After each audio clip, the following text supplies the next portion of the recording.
আওয়ামী লীগ যে মুক্তিযুদ্ধের চেতনাকে নিয়ে ব্যবসা করেছে, ৩২ নম্বর সারা জীবন ৩২ নম্বর থাকবে। তারা যে স্বপ্ন আমাদের দেখিয়েছিল অথবা আমরা তাদের চোখে যে স্বপ্ন দেখেছিলাম, সেই স্বপ্নের বিন্দুমাত্র বাস্তবায়ন আমরা দেখছি না, বরঞ্চ আরও দেখছি আওয়ামী লীগ যে বিভক্তি করেছিল জাতিকে মুক্তিযুদ্ধের পক্ষের শক্তি আর বিপক্ষের শক্তি বলে, আওয়ামী লীগ যে মুক্তিযুদ্ধের চেতনাকে নিয়ে ব্যবসা করেছে, এখন এই অবস্থায় এসে সেই বিভক্তিটা চরম আকার ধারণ করেছে, চরম আকার।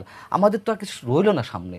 আমরা আওয়ামী লীগ থেকে মুখ ফিরিয়ে নিয়েছিলাম, আমরা বিএনপি থেকে মুখ ফিরিয়ে নিয়েছিলাম, আমরা জাতীয় পার্টি থেকে মুখ ফিরিয়ে নিয়েছিলাম। আমাদের সামনে ছিল তরুণরা। আমাদেরকে এখন তরুণদের থেকেও সম্ভবত মুখ ফিরিয়ে নিতে হচ্ছে অল্প কিছুদিনের মধ্যেই। ৩২ নম্বর সারা জীবন ৩২ নম্বর থাকবে। ৩২ নম্বর আমাদের স্বাধীনতা সংগ্রামের ইতিহাসের সঙ্গে ওতপ্রোতভাবে জড়িত। যতই আমরা, হ্যাঁ, বঙ্গবন্ধু ভুল ছিল, বঙ্গবন্ধুর সময় দুঃশাসন ছিল কোনো কোনো ক্ষেত্রে, কিন্তু সেটাকে আপনি ইতিহাস চেঞ্জ করে দিতে পারেন না। আমার মধ্যে যে ভালো গুণটা আছে আপনি সেটা বলবেন না। আমি ধূমপান করি, এটা আমার খারাপ অভ্যাস, আপনি বলেন।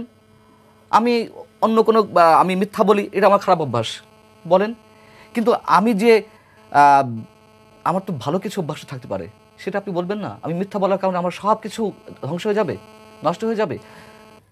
এই কাজগুলো যারা করছে গত 15-16 মাসে, কম তো করা হয়নি, কম করা হয়েছে। আমার তো মনে হয় আওয়ামী লীগের প্রতি মানুষের সিম্প্যাথি বাড়ছে। কী কারণে আপনি বলুন তো? আওয়ামী লীগ কী এমন কাজ করেছে আওয়ামী লীগের প্রতি মানুষের সিম্প্যাথি বাড়ছে? আওয়ামী লীগ এই 15-16 মাসে এমন কোনো কাজ করেনি যে তার প্রতি মানুষের সিম্প্যাথি গ্রো করবে। সিম্প্যাথিটা বাড়ছে। এই যে তরুণ প্রজন্মের প্রতি মানুষের যে আশাটা ছিল, সেখানে স্বপ্ন ভঙ্গ হয়েছে। মানুষের সিম্প্যাথি আওয়ামী লীগ দিয়ে যাচ্ছে। এই যে মব সন্ত্রাস চলছে, তার বিরুদ্ধে সরকারের কোনো অ্যাকশন নেই, যার প্রতি মানুষ বলছে আগেরটাই ভালো ছিল। আওয়ামী লীগের প্রতি সিম্প্যাথি জাগছে, এই কারণে ইতিহাস, আমাদের মুক্তিযুদ্ধ, স্বাধীনতা সংগ্রামের সব কিছু নিয়ে ছিনিমিনি খেলা হচ্ছে। এই জন্য আওয়ামী লীগের প্রতি সিম্প্যাথি বাড়ছে।